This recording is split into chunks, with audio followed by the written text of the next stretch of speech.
Bien, buenísimo. Bueno, si les parece, para ser respetuosos también con los tiempos, vamos a dar inicio a esta jornada, un encuentro de presentación referido al proyecto de ley de formación pública Hugo Cormick. Es una actividad que se impulsa desde el Centro Universitario de Gestión Gubernamental, que en representación de este centro le damos la palabra al contador José Sebastián Pérez, quien es coordinador técnico del centro mencionado. Bueno, muchas gracias, Camila.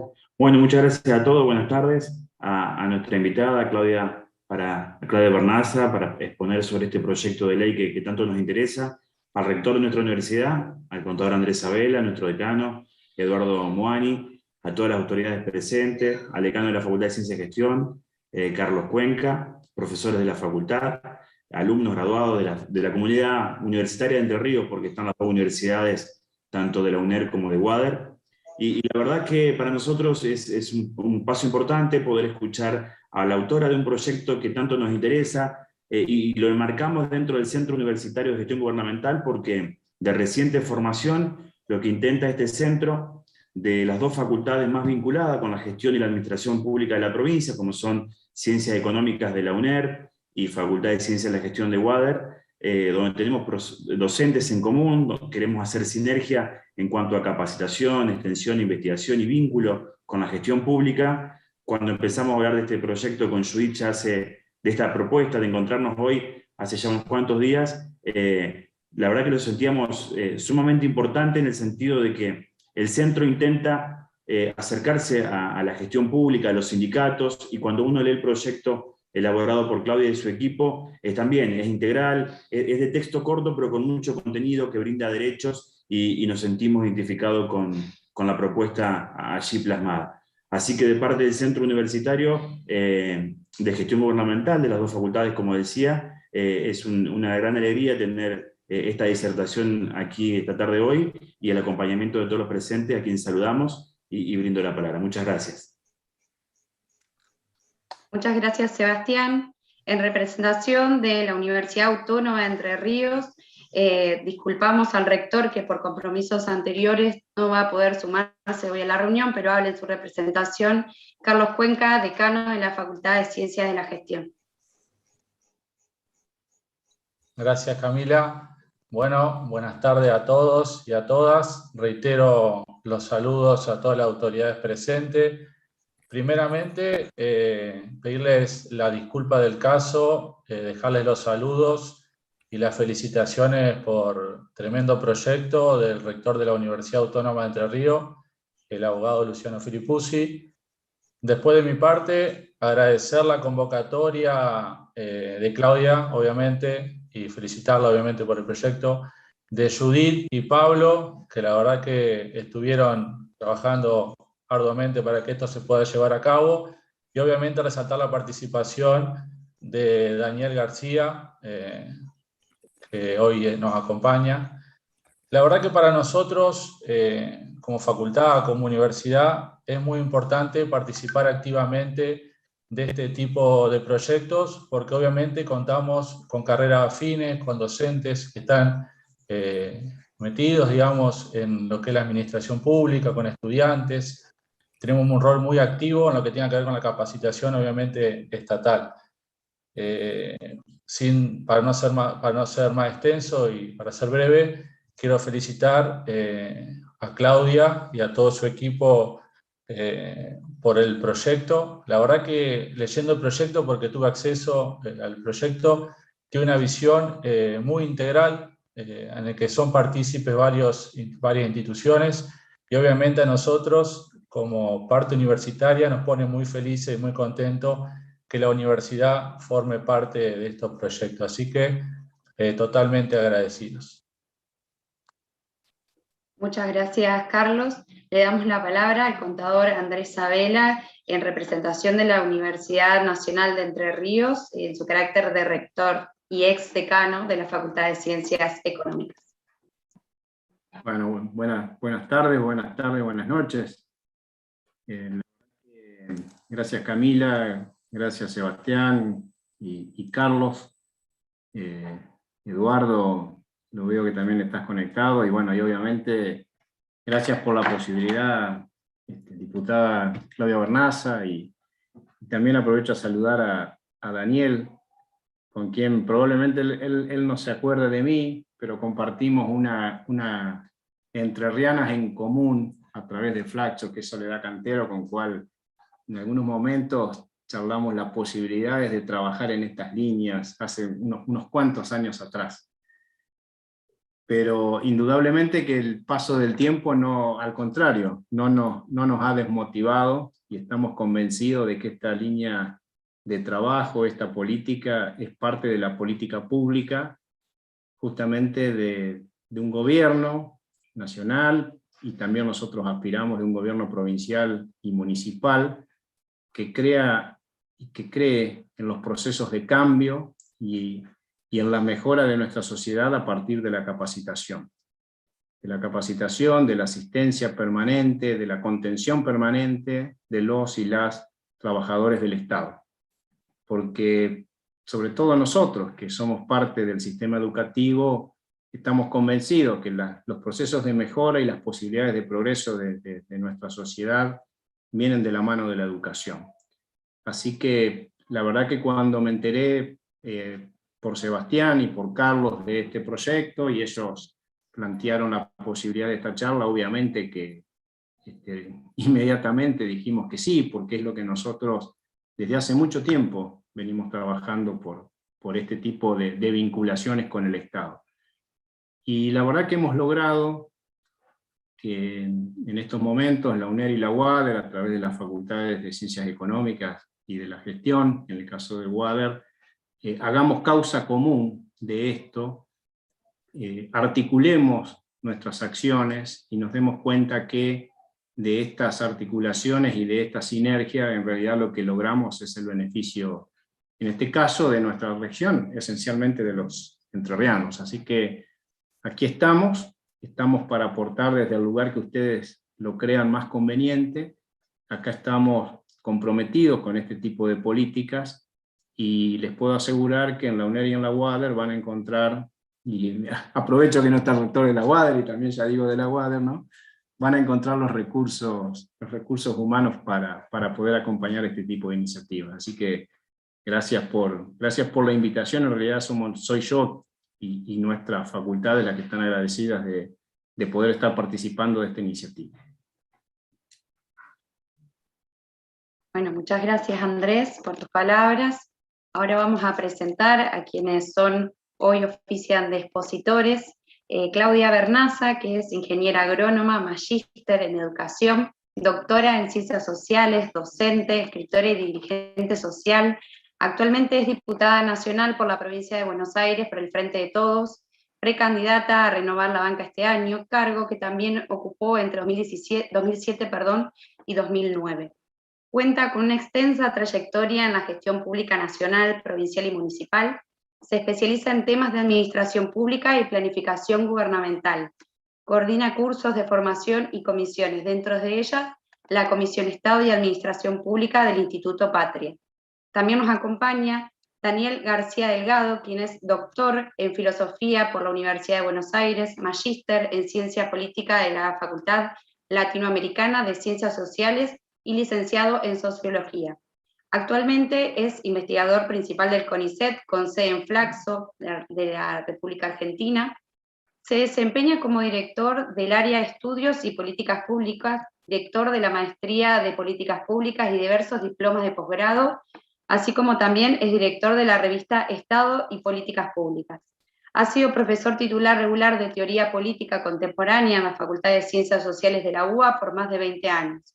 También fue docente en las universidades del Litoral y de Quilmes, y en la Flaxo y la Universidad de la República del Uruguay, entre otras. Ha publicado numerosos artículos y varios libros en torno a la problemática del Estado en Argentina y el neoliberalismo. Así que les cedemos la palabra y los escuchamos atentamente. Bueno, muchísimas gracias. Gracias por esa presentación tan generosa. Siempre un gusto para mí, ya muchos lo saben, pero lo quiero repetir, compartir panel con un maestro de todos nosotros, ¿no? Como es Daniel García Delgado, así que un placer que nos hayan invitado a charlar juntos con ustedes sobre esta ley de formación pública Hugo Cormi. Quizás yo les dé algunos datos más duros del proyecto y le vamos a dejar los comentarios y las reflexiones a Daniel. Antes de meterme en el tema de la ley, por supuesto quiero agradecer al doctor Luciano Filipuzzi, rector de la UADER, al decano de la Facultad de Ciencias de Gestión, al contador Carlos Cuenca, que recién nos saludaba, al rector de la UNER, Andrés Abela, y al decano de la Facultad de Ciencias Económicas, al contador Eduardo Moani, por esta invitación. Pero sobre todo felicitar, además de saludarlos y agradecerles, felicitarlos por la iniciativa del Centro Universitario de Gestión Gubernamental que recién nos presentaba José Sebastián Pérez, porque me parece maravilloso que estas dos facultades se hayan reunido en este centro universitario y que tomen los temas del Estado y la gestión pública como un tema específico. Ya van a ver en lo que les voy a comentar por qué celebro tanto esta iniciativa. Y por supuesto agradecer a Judita Abreu y a Pablo Guevara, a Judita en su doble pertenencia como entrerriana al ámbito académico entrerriano y como parte de la Comisión Estado y Administración Pública del Instituto Patria, y a Pablo Guevara como jefe de mi despacho como diputada y a la vez también coordinador y referente de la Comisión Estado del Instituto Patria. Agradecerles por estos puentes que han sabido construir y porque están llevando a muchos espacios esta discusión.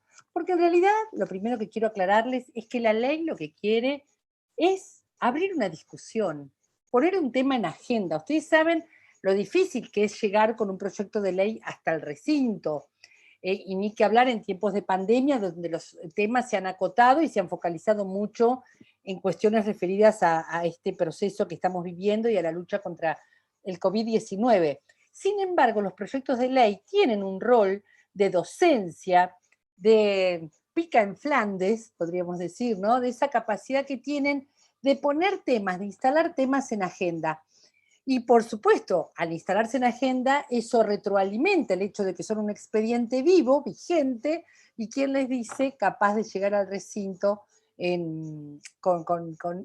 digamos, pasando por las comisiones que lo tienen que discutir y llegando a ser votado. Por supuesto que esa vocación y esa idea, esas convicciones de llevarlo al recinto no las perdemos.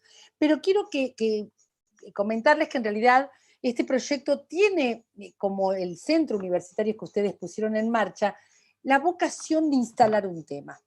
¿Por qué? Porque el Estado y su aparato material, sobre todo la administración pública, ¿no? Como aparato material del Poder Ejecutivo, es un tema, es un objeto que se vuelve de alguna manera invisible y por lo tanto es un tema que se va de la agenda. Hablamos de si tenemos que tener una empresa pública, si tenemos que tener aerolíneas de bandera, cómo hacer para vacunar, cómo es el plan de vacunación del Estado presente, pero quizás queda de lado, queda marginado el tema de su arquitectura, de su organización, de las capacidades estatales que se necesitan para conducir ese aparato material, digamos. Entonces, como este tema suele caerse de la agenda, aquel racionalismo, aquel normalismo que le dio vida al Estado moderno, o le dio la configuración que conocemos, ¿no? Con sus estructuras jerárquico-verticales, aquella administración pública pensada a fines del siglo XIX y principios del XX, se toma como un dato natural, como algo que está allí y que siempre será así, como el aire o la piedra, ¿no? Es como algo que está escrito sobre piedra, como una tabla de la ley que no se discute. Y nosotros nos gusta poner en discusión la organización de la administración pública, la ponemos en discusión y por eso traemos esta agenda. Porque nosotros no queremos cualquier Estado. A pesar de que ese racionalismo que le dio origen lo quiso imbuir de un objetivo general, ¿no? De ir en busca del bien común, de tratar de ordenar la convivencia social y la convivencia, sobre todo en términos de intercambios sociales y económicos, en realidad el Estado puede ser de muchas maneras.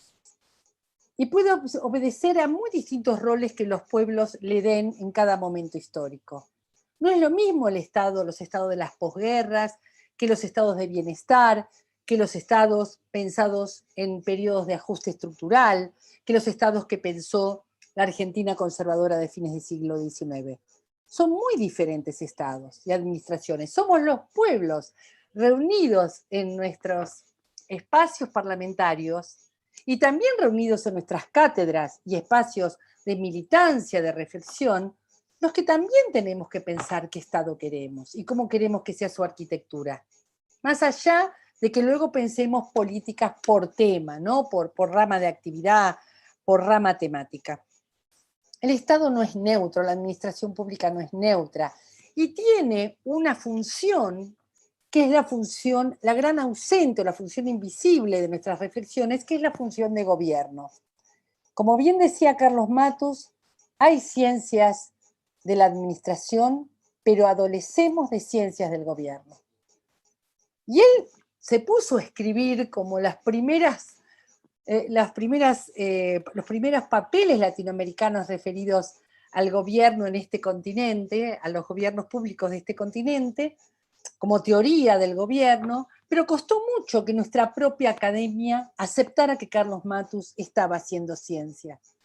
Porque creíamos que la ciencia nos venía del mundo anglosajón o del mundo o de la Europa continental y que quizás acá no teníamos capacidad de pensar teorías administrativas o del gobierno. Y nosotros tenemos autores de la talla de Bernardo Klicksberg, de la talla de Oscar Oslak, el propio Carlos Matus, Benjamin Hoppenheim, Erika Alcaño, Celso Furtado. Tenemos una muy frondosa reflexión alrededor de la administración y el gobierno de lo público. Y de todos ellos, permítanme señalar a Carlos Matus como aquel que dijo, cuidado que no hablemos siempre de la administración pública y dejemos de lado las funciones de gobierno. Bueno, esta ausencia a la hora de tematizar el Estado se refleja también en sus integrantes. Y si bien hubo un gran esfuerzo de los sindicatos públicos, sobre todo de aquel primer sindicato de la Unión de Personal Civil de la Nación, cuando toma la iniciativa de crear el INAP y este Instituto Nacional de la Administración Pública como un espacio donde formarnos, resultó evidente la puja acerca de corrientes que quisieron despolitizar la discusión del estado de la administración pública. Y esto también se reflejó en el INAP, y ni que hablar en una década del 90 que trajo la corriente de la nueva gerencia pública como aquel pensamiento que terminaba con las tensiones acerca de cuál era el rol que tenía que cumplir el Estado. Entonces, tanto las burocracias racionales del fines del siglo XIX como la nueva gerencia pública o el New Public Management de las décadas del 80, pero sobre todo en nuestro país de la década del 90, no dejan de ser dos corrientes que, si bien parecen disputarse el sentido del Estado entre sí, ambas dejan de lado la política, dejan de lado las tensiones acerca de qué proyecto de país queremos, qué economía queremos, cuál es nuestro modelo de desarrollo. Y es allí donde aparecen los autores olvidados y los referentes olvidados que les comentaba al principio. No fue casual la marginación de Carlos Matus de los ámbitos académicos por mucho tiempo. No es casual que no leamos a Celso Furtado de la manera que lo tenemos que leer. No es casual que hegemonicen nuestras lecturas los autores extranjeros y de la nueva gerencia pública o de las viejas burocracias. Hubo algún intento de manual de administración pública en los últimos años, pero creemos que falta discutir mucho sobre esto, y bienvenidas estas usinas y estos proyectos de ley. ¿Qué dice el proyecto de ley? Básicamente que si vamos a ser trabajadores y trabajadoras del Estado, y así los nombramos, y no hablamos de recursos humanos, si vamos a ser trabajadores y trabajadoras llamados, convocados por un Estado empleador o convocados a través del juego de la democracia, vamos a tener que conocer a fondo al Estado y tener claro qué Estado queremos. Porque ese Estado que queremos es un Estado en tensión entre las fuerzas políticas. Y eso también lo tenemos que saber. Y allí proponemos entonces una formación pública que recorra todas estas corrientes de pensamiento, que recorra todas estas temáticas, que vaya en busca de lo que han reflexionado sobre el tema los sindicatos públicos, las academias, los centros políticos, para poner en discusión esos temas como parte de la formación de los trabajadores y trabajadoras públicas. ¿Cuántas veces hemos escuchado a nuestros propios trabajadores descreer del sistema impositivo que les paga el sueldo, o descreer o no reconocerse como trabajadores del Estado, sobre todo en determinados organismos como puede ser el sistema educativo a veces y las universidades? Entonces nos parece que hay una formación obligatoria al estilo de la ley Micaela y otras propuestas. Hay una formación por la que todos tenemos que atravesar, pero no una formación que dice el Estado es así, sino que dice vamos a discutir el proyecto estatal, las capacidades estatales y la arquitectura estatal. Y de hecho, en el manual que publicó Flaxo a través de la iniciativa de Daniel García Delgado, que escribimos con Gustavo Longo y con Sabrina Comoto, decimos que la primera capacidad estatal es reconocer que todo Estado se orienta por un proyecto de gobierno. Y la segunda capacidad estatal que proponemos es la capacidad de conducir esa nave. Con lo cual la política deja de estar allí como algo que vivimos culposamente para ponerla en el centro de la escena. Pero la política con todos sus rasgos de complejidad, de tensión y de diferentes ideas. Así que de eso se trata el proyecto. El proyecto, por supuesto, lo propone para la Administración Pública Nacional, invita a las provincias y a los municipios a tomar medidas similares, propone un programa, ustedes lo van a ver en los artículos 2 y 3, propone principios y un programa de contenidos, que seguramente va a ser lo que más van a discutir las fuerzas cuando el proyecto sea discutido en comisión, en la Comisión de Legislación General, que es el giro que le toca. Seguramente se va a discutir esos contenidos, y bienvenido sea. Pondremos a discutir en una suerte de espacio común a Rivadavia, a Mitre, a Sarmiento, a Avellaneda, a Scalabrini Ortiz, a Perón, a Néstor Kirchner, a Raúl Alfonsín, a Arturo Illia, a Cristina, porque esa discusión es la que enriquece la democracia y que, por supuesto, va a ser necesario que vivamos de otra manera.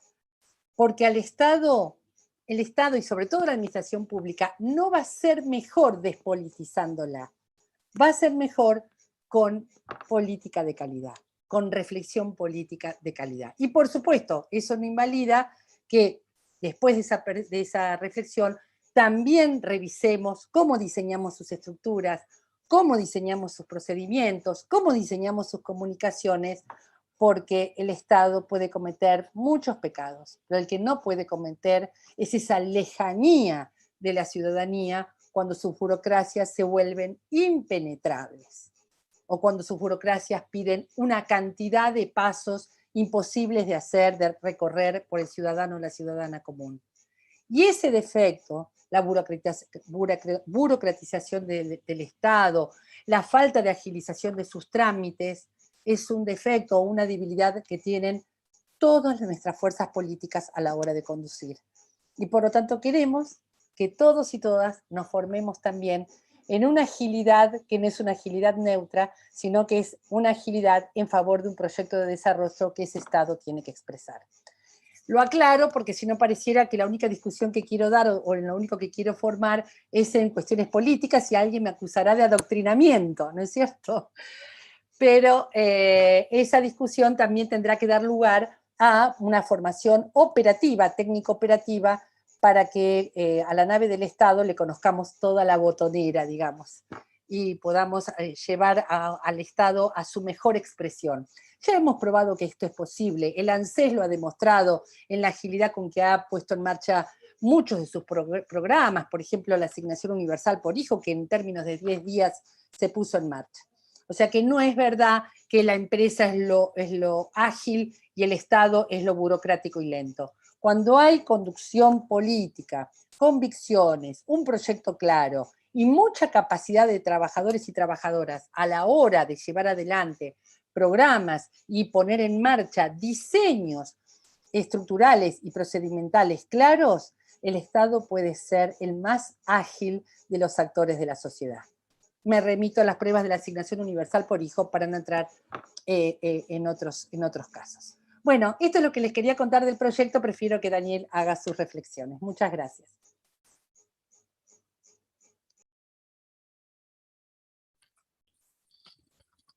Bueno, muchas gracias, Claudia. También agradecer a la Universidad Autónoma de Entre Ríos, al Centro de Formación Universitaria, esta invitación a hablar un poco sobre la cultura de lo público y la ley Hugo Cormick. En realidad para mí es un gusto, es como, casi ha sido una misión en mi vida académica la problemática del Estado y de la sociedad, de manera tal de que es realmente, les agradezco particularmente el que me hayan invitado a hablar de una ley novedosa y con futuro.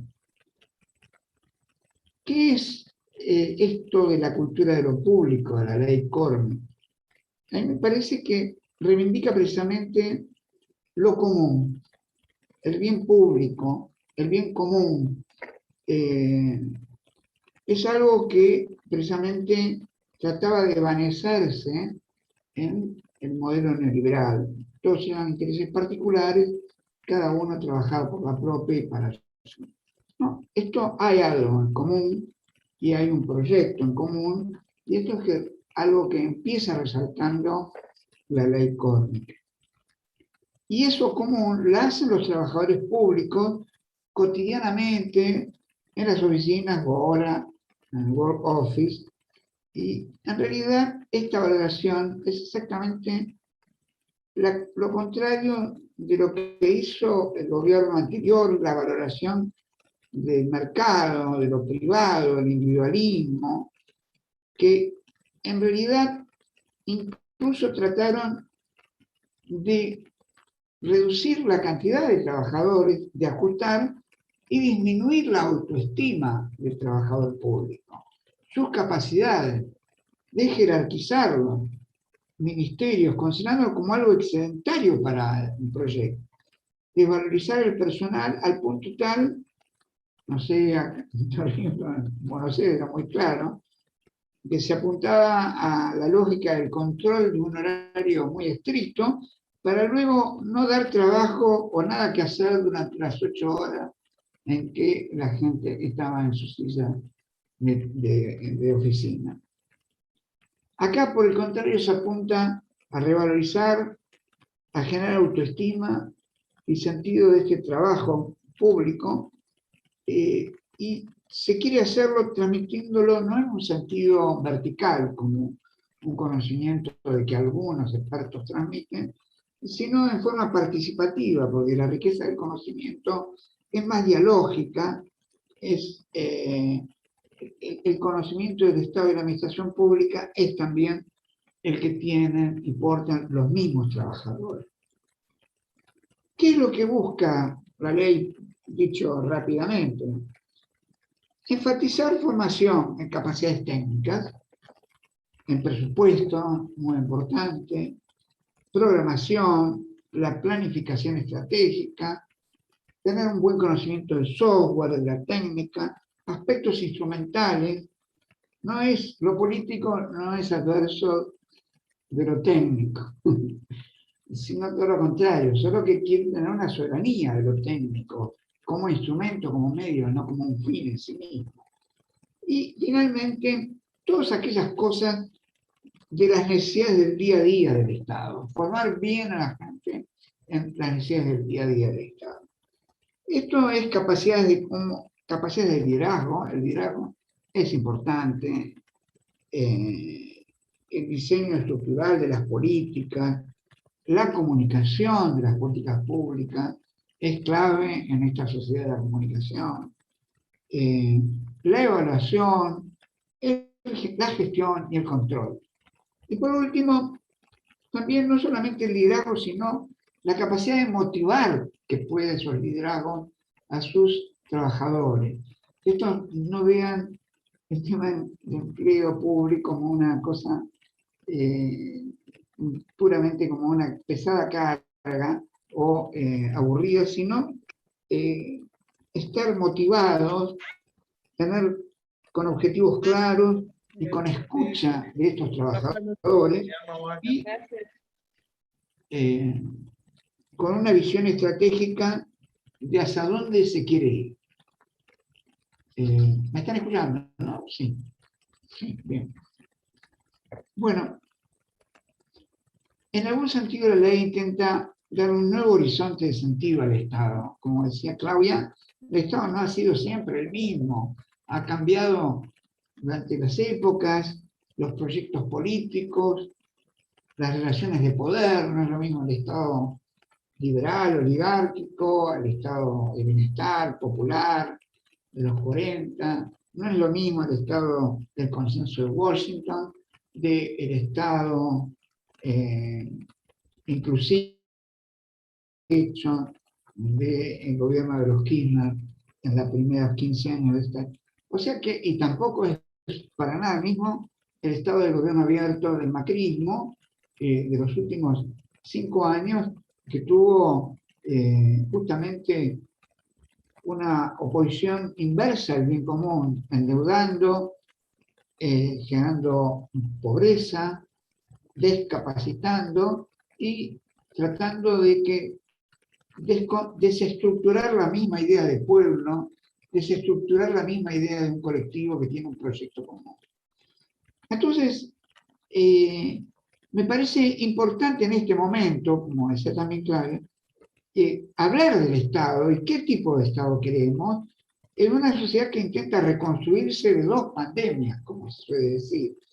La crisis del neoliberalismo, el modelo neoliberal no tiene que decir ya nada, y ha dejado un Estado con serios problemas, una sociedad con el 40% de pobreza, endeudada, etcétera, lo conocemos, y la del COVID, y una sociedad que necesita rápidamente reindustrializarse, generar trabajo, empleo de calidad, capacidad para los jóvenes, y para eso el Estado es indispensable. Este es un momento también de defensa de las instituciones públicas, democráticas, incluso para nosotros, de reafirmación del sistema republicano, federal, del gobierno. Esto que sería tal vez obvio, no lo es tanto si no escucháramos todos los días a una oposición que encarna a veces una derecha extrema a lo Milei, que niega al Estado y hasta quiere quemar el Banco Central, o la derecha que solo mira a sus negocios, que no le interesa ser regulada, no pagar impuestos, y a desechar hasta aún lo republicano y la misma democracia si es necesaria. Y en ese sentido, la figura de Macri, la figura de Trump y la figura de Bolsonaro se copian, se imitan, se replican. Eso es lo que no queremos precisamente, y es casi lo antiestatal y lo antidemocrático. Aquí se resalta el rol indelegable del Estado como garante de derechos humanos.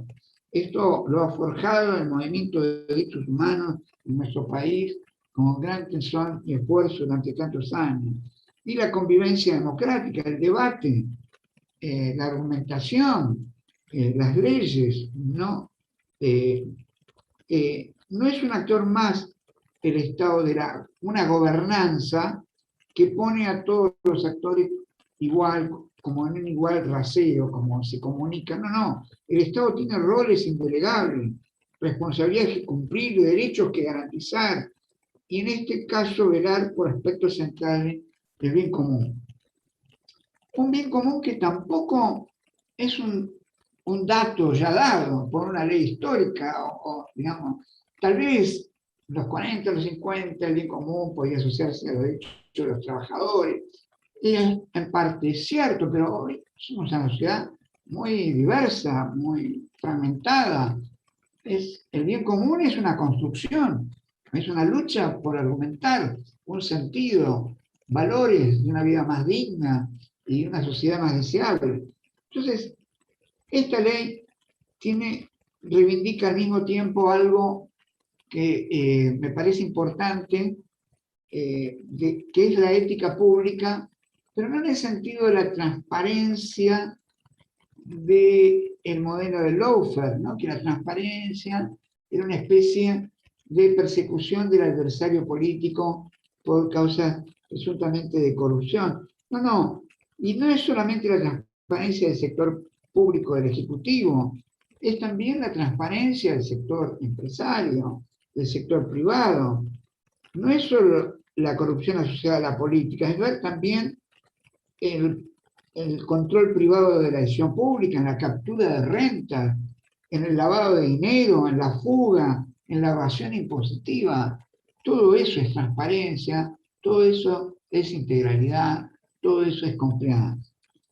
Y me parece que también la ley afirma un compromiso con los objetivos de un modelo de desarrollo. O sea, ya no estamos en el modelo de desarrollo de sustitución de importaciones, pero tampoco queremos el modelo de especulación, de financiarización y primarización que hemos tenido hasta hace 2 años. No, queremos un modelo sostenible, que incluya, que cuide el medio ambiente, que genere trabajo y que haga producción con valor agregado, que promueva la ciencia y la tecnología, la economía del conocimiento, tanto como la economía popular. Acá tenemos capacidades para apps de gran, lo que llaman los unicornios, de gran tecnología y gran capacidad, que incluso exportamos por valor de miles de millones de dólares. Tenemos una economía popular con cientos o millones de personas con inquietudes, iniciativas, y que el Estado tiene que darle una constitución y un lugar dentro de la economía pública y privada. Esta ley sustenta, como ya lo dijo Claudia y no voy a repetir, una idea de planificación estratégica. Tenemos una empatía con Matus, el gran planificador chileno, para la gestión de lo público, pero también desde una identidad nacional y un compromiso regional. Esto se establece en la ley Cormi. El neoliberalismo no estaba dispuesto a pensarse parte de una región, sino más bien a deshacer o pensar en solo en el libre mercado. Tenemos que reafirma la autoestima nacional, de sentirnos parte de un destino común con otros países de América Latina, y esto, como ustedes verán, no es fácil. Es necesario estar atento, no diría tanto a los chinos, tanto a las oportunidades como a los riesgos. Oportunidades de generar un bloque. AMLO, presidente de México, hace poco, desde el norte, ha instado a articular la CELAC con el Mercosur, a formar un bloque latinoamericano con posibilidades para el conjunto de los países que lo forman. Ahora también tenemos que estar atentos a los riesgos de no ser conflictuados por potenciales, incluso a veces roturas del Mercosur por nuestros vecinos, en esa insistencia de Uruguay de libre comercio sin necesidad de consenso. O, más grave tal vez hoy, las pretensiones de Chile de modificar acuerdos de límite ya acendrados desde 1980. O sea que la construcción de la región a la cual el Estado tiene que trabajar está surcada de oportunidades en el mundo multilateral, pero también de riesgos del que tenemos que estar precavidos, particularmente siendo un campo de disputa en esta guerra fría entre Estados Unidos y China. Esta apuesta a la formación de lo público puede traducirse, como dijimos, en una cultura del bien común, y que aspira a que el trabajador público conozca también sobre derechos humanos, sobre género, sobre diversidad, inclusión social, cuidado ambiental, una formación integral, amplia. Recaptura la idea de la soberanía nacional, en todos sus planos, desde la hidrovía hasta la bicontinentalidad con la Antártida y con las Islas Malvinas. Trata de formar en la organización del Estado, en la administración amplia nacional, conocer lo complejo que son los organismos autárquicos, las empresas, el sector público, la sociedad, toda esta compleja estructura que es necesario conocer para tener una visión de integralidad y al mismo tiempo buscar fortalecer el federalismo, descentralizar, generar arraigo, la actividad de municipios, como también las asociaciones interprovinciales. La relación Estado-sociedad es vista acá desde la ley Colvin no como una administración de las cosas, sino como política, como proyecto y como búsqueda, diría Aldo Ferrer, control del propio destino. Somos soberanos y nosotros podemos tener un proyecto que podamos definir a dónde queremos ir. Y una ruta, un camino estratégico. Y que da importancia a la comunicación pública, a la comunicación digital, a las redes sociales, a la atención del ciudadano. Esto es lo que ahora hemos denominado el estado presente y la ética del cuidado. Estado presente en contraposición al ausente, está presente frente a las demandas societarias y establece una ética del cuidado de la vulnerabilidad, como se manifestó con claridad en la pandemia, sectores vulnerables en la salud pública, pero vulnerables en la pobreza, en el hambre más urgente, en las leyes del IFE, del ATP, del trabajo, o sea, en todas, en congelar salarios, alquiler, digamos, el cuidado como una característica especial de este modelo de Estado presente. Y para agregar, y ya casi terminando, tratar de superar también en la gestión pública, como dijo Claudio, las copias. Digamos, hasta no hace mucho, a través de instituciones de mucha rigor técnico y todo eso, pero pensábamos que la CLAD, por ejemplo, o los modelos anglosajones, la nueva gerencia pública, public management, es como que nosotros no teníamos la suficiente innovación y creatividad para crear nuestro propio modelo de gestión pública. Pues no, pues sí, vamos a apostar en esta ley Corning a crear nuestro propio modelo de gestión pública.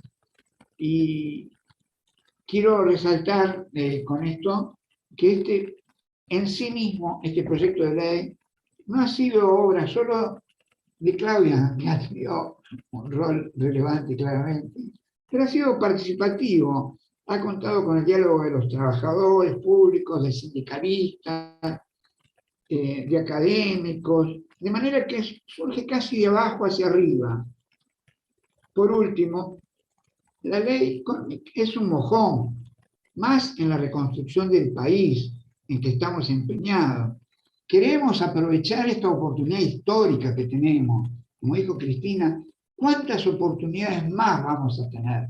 Nosotros hemos tenido 3 crisis financieras gigantescas, la del 89, la del 2001 y la del 2018. Nosotros tenemos con este pensamiento y esta construcción de este tipo de leyes prevenir y evitar los péndulos y las crisis financieras que afectan al Estado. Entonces, forma parte esta ley y es un instrumento esencial para lograr lo que denominamos la sociedad deseada, para una etapa post-pandémica. El Estado es clave para ello y, quiero decirlo, me complace además haber formado parte de los debates de este proyecto de ley. Una ley con futuro. Muchas gracias. Muchas gracias a los expositores, Daniela, Claudia. Si querés, Claudia, ampliar un poco cuál es el motivo por el que este proyecto de ley lleva este nombre tan particular. Bien, ¿no? Agradecerle a Daniel que puso en valor tantos debates que tuvimos y agradecerle que lo inscriba en una batalla cultural. Estamos dando una batalla por la cultura de lo público, porque tenemos un problema, todavía tenemos muchos prejuicios respecto al Estado, la administración y sus trabajadores. Pero quería contarles que invocamos el nombre de Hugo Cormick, porque Hugo ha sido un especialista enorme en materia de Estado y Administración Pública. Sobre todo, él se dedicó a los temas de carrera y trayectoria de los agentes y las agentes públicas. Él trabajó denodadamente porque los trabajadores fueran jerarquizados y porque tuvieran su propio recorrido, un tema que también es una deuda pendiente de nuestras administraciones. Un recorrido que quizás, como se pensó como jerárquico vertical, tiene muchas dificultades, y él fue uno de los que más pensó en cómo reconocer a los trabajadores y las trabajadoras a lo largo de su recorrido como empleados y empleadas públicas. Lo ha escrito en numerosos artículos, les recomiendo buscar artículos de Hugo Cormick. Nos dejó hace muy poco tiempo, pero quería contarles que además de ser un brillante especialista en estos temas, haber sido funcionario, docente universitario, era integrante de la Comisión de Estado y Administración Pública del Instituto Patria, coordinando la Comisión de Empleo Público. Entonces nos pareció una manera de que leamos a los nuestros, aunque sea por curiosidad, que quienes nos estén escuchando vayan y busquen escritos de Hugo. Les recomiendo muy particularmente sus escritos en la Universidad de General Sarmiento, pero pongan como palabras claves página 12, Hugo Cormick, recuerden que se termina con CK, porque tiene un artículo que se llama Entre la técnica y la política, que es un clásico ya, sobre los temas de la tensión entre técnica y política en el Estado argentino y en los estados en general. Así que no quería dejar de tener una palabra para nuestro querido compañero Hugo. Perdón, gracias. Muchas gracias. Esto que comentabas recién cobra mucha relevancia, teniendo en cuenta que también por el canal de YouTube seguramente nos están escuchando muchos estudiantes de la licenciatura en Administración Pública, de la Facultad de Ciencias de la Gestión, y estudiantes de la Tecnicatura en Gestión y Administración Pública de la UNER. Entonces, para complementar como material que enriquecería muchísimo su formación, te agradecemos también por proponernos esta lectura.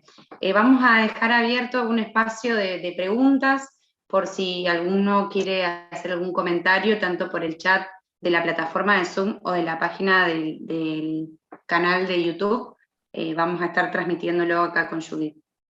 Sí, ahí estuve viendo que está bastante interesante el chat del YouTube, hay mucha participación.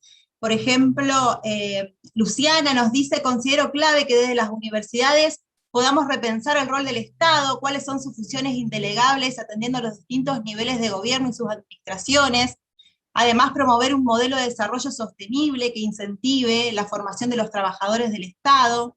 También Marisa nos dice: este proyecto de ley nos tiene que hacer mirar hacia adelante, de pensar en la gestión pública y funcionarios que queremos. La formación debe abrirnos puertas. También, y esto yo lo voy a destacar porque, bueno, vamos a compartir también el proyecto en los chats para que los tengan, pero vi algunos comentarios que decían, mencionaban como que no hay función pública, o que sería necesario que estos temas sean agenda del Estado, ¿no? Y en realidad, esto, por ello lo observo, que estuve en el proyecto de ley, porque efectivamente, por ahí uno, el trabajador o la trabajadora del Estado, no se siente pertenecer al Estado, y a eso se apunta con este proyecto de ley, a que se sientan protagonistas de la gestión, protagonistas de llevar adelante y de implementar las políticas públicas que llegan todos los días al territorio, ¿no? Y protagonistas, por eso también este proyecto está destinado a aquellos funcionarios en funciones ejecutivas, ¿no? Que son parte sobre un conjunto, ¿no? Hubo también un comentario que hablaba respecto a, bueno, pero los municipios en nuestros casos son autónomos y podrían aplicarlos o no, y bueno, la idea también es que este proyecto establece la obligatoriedad, y el municipio, en el caso primero la provincia, el municipio que se adhiera, seguramente lo tendrá que implementar, y se dará toda la base para que puedan implementarlo de manera obligatoria, como está establecido en el proyecto de ley, ¿no? Me parece que con este proyecto de ley, aparte de pensar en revalorizar el rol de los trabajadores y de las trabajadoras del Estado, nos llevan a pensar también en un Estado presente, un Estado activo, que a través de la administración pública nos brinde las herramientas, las capacidades, las propias, las adquiridas, que nos permitan afrontar los desafíos del día a día. Así que bueno, a ver si tengo alguna otra opinión. Voy comentarnos dos cositas. Una, que están empezando a haber muchos debates sobre el tema del Estado y para que los trabajadores se sientan protagonistas. Así que les quiero contar que entre mañana, pasado y traspasado se organizó un congreso sobre el futuro del Estado que lo organizó uno de los grandes gremios estatales nacionales, como es ATE, la Asociación de Trabajadores del Estado, lo cual celebramos enormemente, porque que un gremio de las características de ATE genere este congreso es fantástico. Y del mismo modo estuve reunida tanto con la secretaria Ana Castellani como con Mauro Solano, el director nacional del INAP, porque muchos de los temas que están en este proyecto de ley ya están siendo incorporados en la programación del INAP del año próximo. ¿Qué quiero decir con esto? Que a veces los proyectos tienen la función de ejercer una suerte de docencia o de tratar de promover agenda. Del mismo modo, el día que se apruebe, si bien los estados federales no están obligados, y bienvenido que sea así, forma parte de lo que tenemos que aprender, que este es un estado federal y hay autonomía de los municipios y autonomía de las provincias, todos sabrán que lo que hace el Estado nacional genera un efecto cascada, genera un efecto orientador. O sea, lo que haga el Estado nacional repercute necesariamente en lo que luego hagan las provincias y los municipios, si bien eso tiene que surgir de acuerdos, en nuestro caso, en el Consejo Federal de la Función Pública o a partir de la adhesión a esta ley. ¿Qué quiero decir? Que a mí no me preocupa cuánto tarde un municipio, cuánto tarde una provincia en adherir a la ley. Lo que me preocupa es que se instale el tema de que tenemos que pensar y repensar el Estado a través de esta actividad de ustedes o, como les contaba recién, a través de un congreso que comienza mañana. Y lo otro que quería comentarte, Judith, es que el proyecto de ley está muy rápidamente, se puede ubicar muy rápidamente en mi página, claudiabernaza.ar, ponen ley de formación pública y lo ubican enseguida.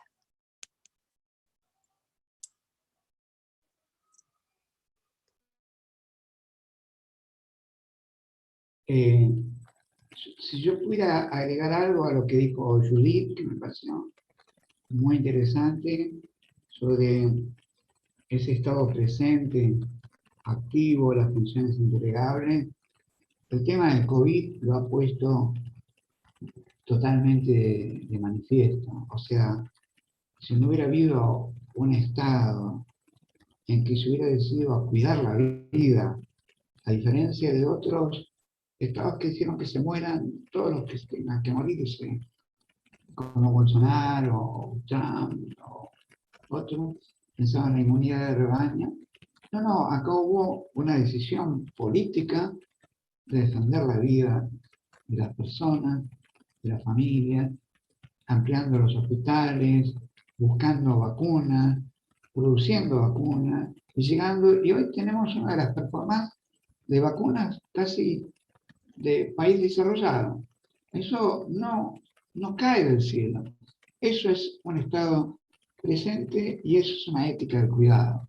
Quería remarcar esto porque me parece que en los activos, en los logros, es también donde uno encuentra un sentido hacia dónde queremos ir.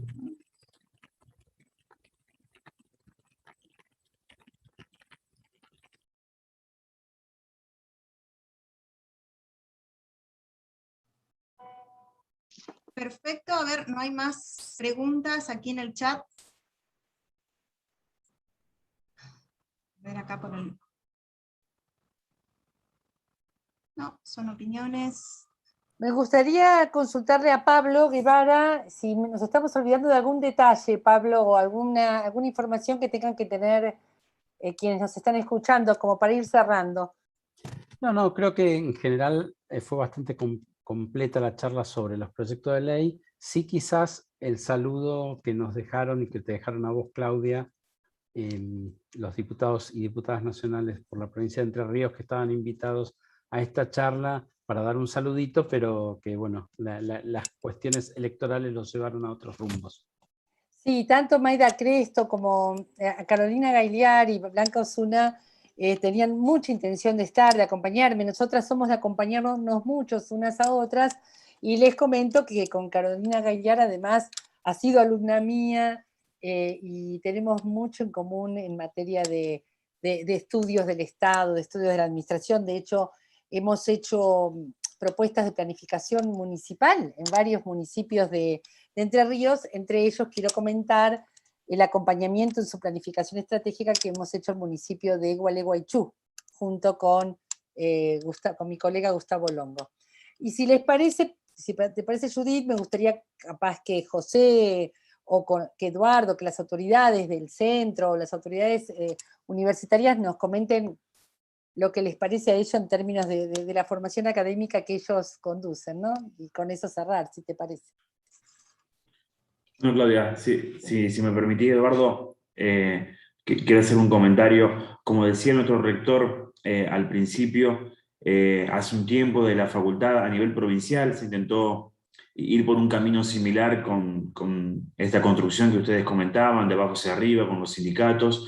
Y cuando hablamos de la formación del centro universitario del cual nos referenciamos, justamente ATE, UPCN a nivel de la provincia, otras facultades de nuestra Universidad Nacional de Entre Ríos, otras unidades académicas de la Facultad de Ciencias de la Gestión, han tenido interés, y nosotros ponemos como centro de escena al agente público, ¿no? Al colaborador, al empleado público, y desde allí la temática que ofrecemos, por eso decía que era integral lo que comentaba Daniel, lo que está esbozado en el proyecto de ley, porque nosotros tenemos esa mirada en formación, obviamente en contenido de Estado, de política, de gestión, pero también de recursos humanos, de seguridad y higiene, de cosas que van un poco más allá a la persona. Y nuestra facultad siempre ha sido pionera. Carlos Cuenca, que es decano de la Facultad de Ciencias de la Gestión, integra la Cátedra de Administración y Contabilidad Pública en nuestra unidad académica de hace un tiempo, y la temática, cuando nos toca exponer en congresos, en jornadas nacionales, siempre es el empleo público nuestro eje de trabajo.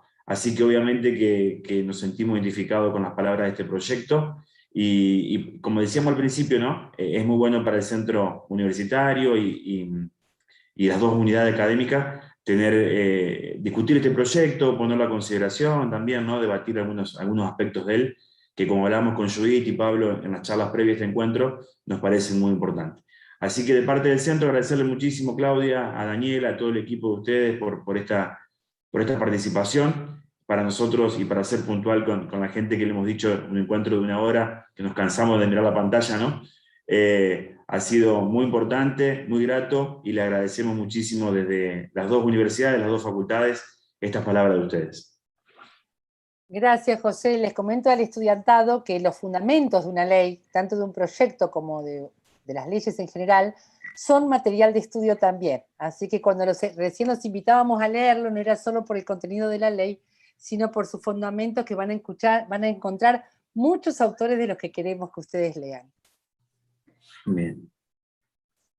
Eduardo, ¿querés comentar algo o alguien más Sí, por supuesto, Claudia, me he escuchado atentamente, y en la misma línea que mencionaba Sebastián, creo que realmente es una temática que nosotros nos viene, pero como anillo al dedo, la ley, la propuesta de ley, porque justamente nuestro centro de gestión trabaja codo a codo en toda la actividad del ámbito público. Y bueno, tenemos, como mencionaba Camila recién, carreras en ambas facultades que están enfocadas justamente en el ámbito público. Y nuestras prácticas profesionales en ciencias económicas, muchísimos estudiantes las llevan adelante justamente en el ámbito público. De manera que estamos absolutamente identificados con el contenido de la propuesta, y por supuesto felicitarte, Claudia, vos y a todo tu equipo, y esperando que este proyecto, por supuesto, sea aprobado en la instancia oportuna. Muchas gracias. Gracias, gracias. Y Carlos Cuenca, perdón Judith, pero no sé si por ahí Carlos quiere comentar algo más, y así cerramos. No, bueno, breve. Primero felicitarlo a vos, Claudia, y a Daniel por la exposición. La verdad, muy claros. Como recién decía Eduardo y Sebastián, a nosotros, digamos, y más dentro de la provincia de Entre Ríos, por ahí no es transversal todo lo que tiene que ver con la formación del Estado, y venimos trabajando, y el centro universitario, cuando Judith nos llama y nos acerca a la propuesta y el proyecto, la verdad que nos tocó, digamos, muy cercano, porque la creación del centro, eso que venimos trabajando con la Facultad de Ciencias Económicas, con Eduardo, con Sebastián, con los dos rectores, fue en ese camino, o sea, de esa integralidad, de trabajar conjuntos para brindar ofertas o para brindar acciones que agreguen valor. Por ahí teníamos universidades en lo público que eran referentes, pero no trabajaban en conjunto, y hoy creo que hacer eso, digamos, y esto mismo, digamos, que ustedes hoy puedan exponer este proyecto, que lo den a conocer, y que, digamos, y que las universidades estén presentes de manera activa, la verdad que creo que fue el objeto y el corazón del centro universitario. Así que felicitarlo, totalmente agradecidos, y bueno, sumar activamente en este proyecto. Gracias, gracias por recibirnos, realmente. Ahora sí, Judith, te devuelvo a vos y a Camila para que cierren. Te devuelvo el bastón de mando. Gracias, Claudia. Gracias, Daniel. Me parece súper importante, Sebastián, Carlos, que este sea el primer paso que estamos dando en Entre Ríos, por eso la propuesta la hice acá. O sea, yo, como les comentaba al inicio, soy docente también de otras instituciones por fuera de la provincia, la entrerrianía me ganó y se sumó este Centro Universitario de Gestión Gubernamental. Como bien establece la ley también, una de las cuestiones es que los que ya somos parte del Estado actuemos como formadores en articulación y diálogo con las universidades. Este es el primer paso que estamos haciendo. Una vez que el proyecto sea ley, vamos a avanzar con los diálogos que tengamos que llevar adelante con la legislatura provincial para que efectivamente pasemos a adherirnos a la ley, y vamos a comenzar a trabajar con ustedes y con los demás sectores para que concluyamos en el proyecto la propuesta definitiva en la provincia de Entre Ríos también. Así que, Claudia, te vamos a seguir acompañando desde la provincia de Entre Ríos, y por supuesto que en todas las cuestiones vinculadas con el Centro de Gestión Gubernamental, estoy segura que tanto Carlos como José, Sebastián, también lo vamos a dar para adelante en conjunto. Muchísimas gracias. Muchas gracias, Camila, por la coordinación. Muchas gracias, Pablo Guevara, que bueno, ha estado al pie del cañón, lo he llamado, lo he molestado todo el día, todo el tiempo, a Sebastián y a Carlos también, pero bueno, la idea era poder presentar este proyecto de ley. Nuevamente, Daniel, contar con tu presencia acá para mí fue magnífico, como el haber tenido el honor de escucharte a vos y a otros académicos brillantes de alta trayectoria. Y Claudia, muchísimas gracias y éxitos, éxitos, y vamos para adelante. Gracias, gracias. Nos vemos. Gracias, Pablo. Gracias, Daniel, siempre acompañándome. Gracias, maestro. Muchas gracias. Muchas gracias. Agradecemos a los expositores, a las autoridades presentes, docentes, estudiantes que nos estuvieron acompañando, al público en general. Los esperamos en la próxima jornada. Judith, sos una genia. Gracias. Muy bien organizado. Pablo, ¿y vos? Nos tienen que llevar así a mí de gira, a mí y a Daniel. Todo mérito acá de todos los compañeros.